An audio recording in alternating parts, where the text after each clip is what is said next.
quite a nosy person, I have found it fascinating this week when the BBC, forced by the government, revealed the salary brackets of some of its highest paid on-air talent. The hysteria that followed was incredible. Folk were up in arms about vast sums, gender inequality, race inequality, and why reading an auto cue could even be regarded as work. It is hard, by the way, especially when they try and make you speak French. But anyway, opinions like "what an absolute disgrace" and "sack the lot of them" rang loud and clear. But I've got to say, I felt slightly uncomfortable at the way that we all turned into armchair Columbos, conducting our own investigations into who gets paid what, with social media aglow with people uncomfortably justifying their salaries, and there will be a huge number of staff right now feeling very aggrieved. But we don't live in Norway. We don't routinely make our earnings public, and here is part of the reason why. How awkward was this on the BBC sofa? One presenter clearly earns more than the other, but you can't guess which. That is all going to be published at 11 o'clock this morning. It could be a fun day ahead. 7:45. Matt has got the weather for us this morning. If looks could kill, awkward. We're quite a private nation, and I, for one, would not like my salary and earnings to be the latest subject of nationwide pub gossip. Would you?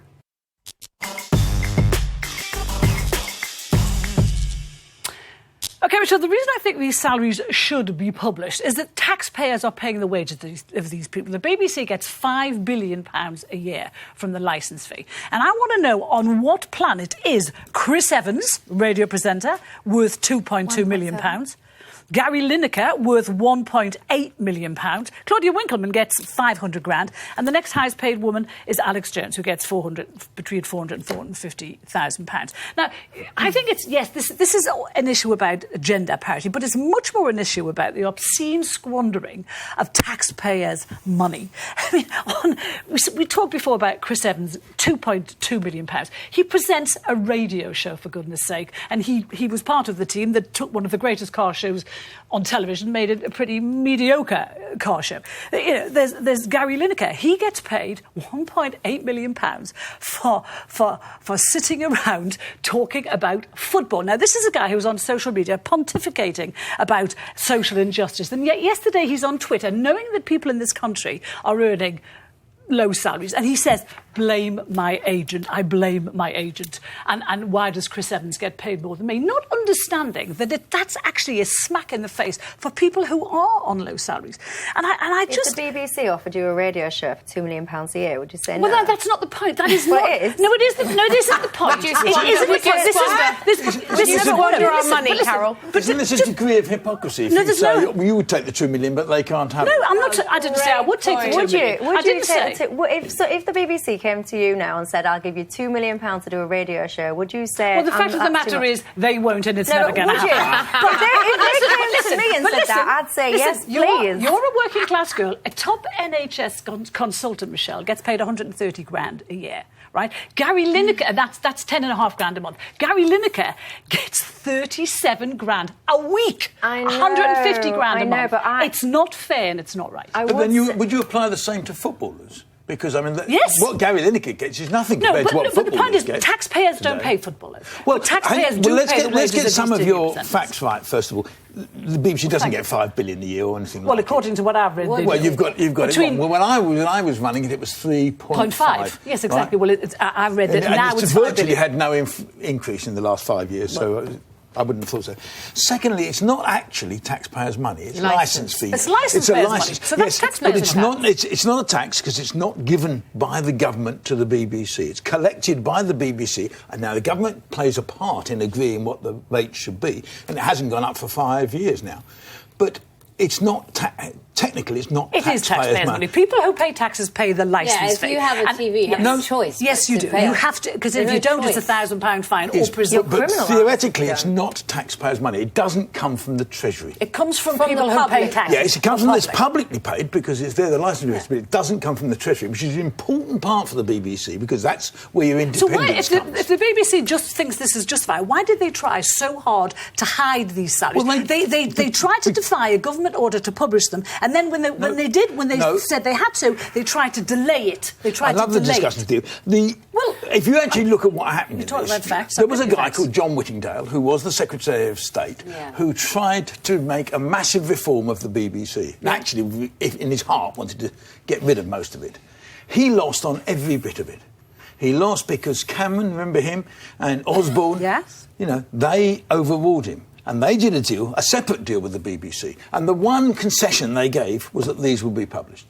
So actually, the BBC got an 11-year charter, did pretty well, but they've got to publish these. Now, the BBC didn't want to publish them for all sorts of reasons. One, because it looks terrible, that's why. Yeah, but it'll come and go. It'll be gone in, a week. I don't think it will, actually. I think it won't. I think people are shocked. I don't think the public is shocked. I think much more likely. They're horrified. Well, I'm glad you represent them. But I read. Much more likely, you read people like you. No, I read Twitter for one. And people on Twitter are disgusted this way. Don't play it down. People on low salaries on Twitter are disgusted with everything. I mean, okay, so the truth is, by publishing these, there are clearly a lot of people who are going to go back to their agents today and saying, hang on, how come you got me this and said it was a good deal and you didn't get that? And the female-male balance is quite missing interesting. Missing the point totally. John Humphreys was asked to justify his 600-odd grand salary, and he said it's totally unjustifiable. He was the first person to say, I will take a pay cut, because he knows that... Carol, can I just say, look, these are market rates. And if you look at... No, they are. So if you look at Ant and Dec, let's say, on ITV, Ant and Dec earn £10 million a year. And Chris Evans, in terms of ratings and figures, is without a doubt one of the most popular figures on the BBC. So actually, in comparison to ITV, he's actually earning a lot less. Now, let me finish. I am never going to begrudge a TV presenter earning a good salary. Hey, I'm jealous. I'm not begrudging. What I'm saying is, I think once you work for the BBC, then, to me, you are, in effect, a public servant. So those salaries should be published. But they are worth what they're being paid. The issue here is the inequality in terms of gender and BME. I think that's the issue. I think it is an issue, but I don't think it's the main issue. I think that the BBC does it's in an embarrassing position, and I think that people like James Purnell and John Whittingdale have actually had quite a hard time struggling to define what audience value means in order to justify some of these very, very, very high salaries to stars. But everybody's got their point, and there is a lot of jealousy here, isn't there?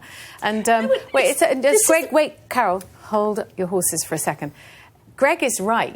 Everyone's going, like that couple on the breakfast sofa, they're going to be saying, the fact that we now have transparency and we know what everyone else, what the top 100 are being paid at any rate, means that people can negotiate. And let's get the guy who negotiated Chris Evans' deal to negotiate Brexit, because if he can get $2 million for Chris Evans, he's the one we want. Just on jealousy, we've got to... Does everybody know that Michelle clearly is pimping herself out in the market, because she tweeted yesterday she said, "Hi BBC, can I have a job please? I know a bit about news, can read autocue, I'm occasionally funny, and I'll literally do it for half a Lineker." Half a Lineker is a lot of money. But unfortunately...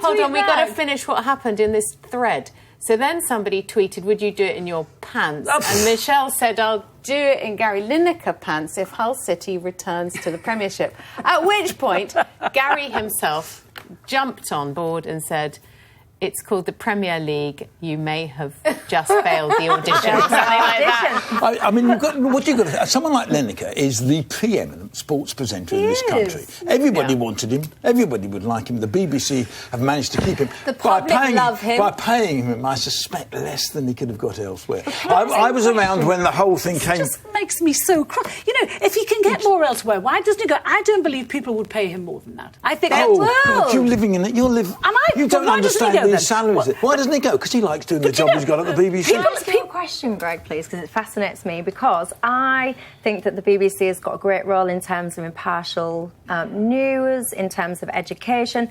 Where I do struggle a little bit is why we need the BBC to provide entertainment. Why do we need the BBC to be spending millions of pounds on dance shows and chat shows? And because its mission is to inform, entertain and educate. Yeah. That's the mission. Lord Reed and set up should the we beep. be- You know, yes, that's but- how he defined the mission of the beep: inform, educate, and But when was entertain. that? Why would you take away Strictly? But when was that? Back in the Exactly.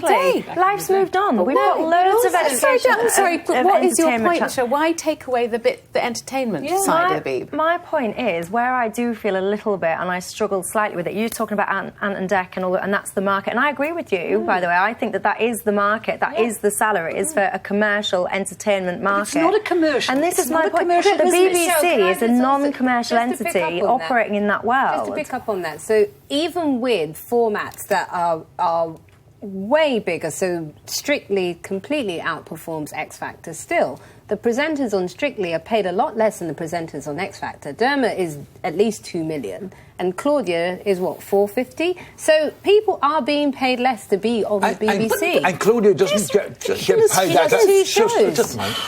She doesn't only get that for Strictly. She does 3 other shows. 3 other shows, precisely. Greg, can we talk actually before we move on about the ageism and the sexism that this pay data did seem to expose in the BBC? And the lack of There BME were as well. There were only literally 2 BME candidates on that Three list. women over 50 on that Yeah. list. Kirsty Walk and I can't But remember is who the- the rest is of the them are. age- Vanessa Feltz. Some of them didn't make the list. And either. then a Greg, lot of them didn't only make the 2 sense. people the of list for colour doing on this. that list Even as the well. Yes, Prime well, Minister has said that the BBC is not paying women what it pays men for doing the same job. And so it wants to pay the women the same. I mean, really, in the end, every one of those will be a separate negotiation by their agent.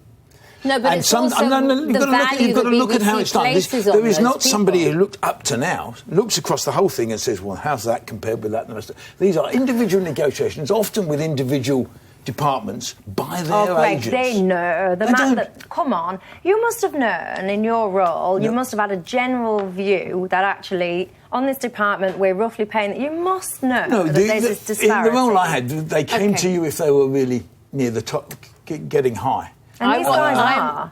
But normally you would be involved when, when someone was being poached. It's very touching to see how Greg still defends the BBC, even though you're no longer DG. I'd like the audience to know that even though we have men and women on this panel, we are all paid the same. How do we know that? How do we know that? We do Exactly. know that. Right, We know that. I can give you my word. Or unless you've got something to tell us. I Greg. have no idea what you all get paid. I've never asked them. Would Well, never you ask. probably get more than us. I'm not the way to all Well, I sincerely hope so.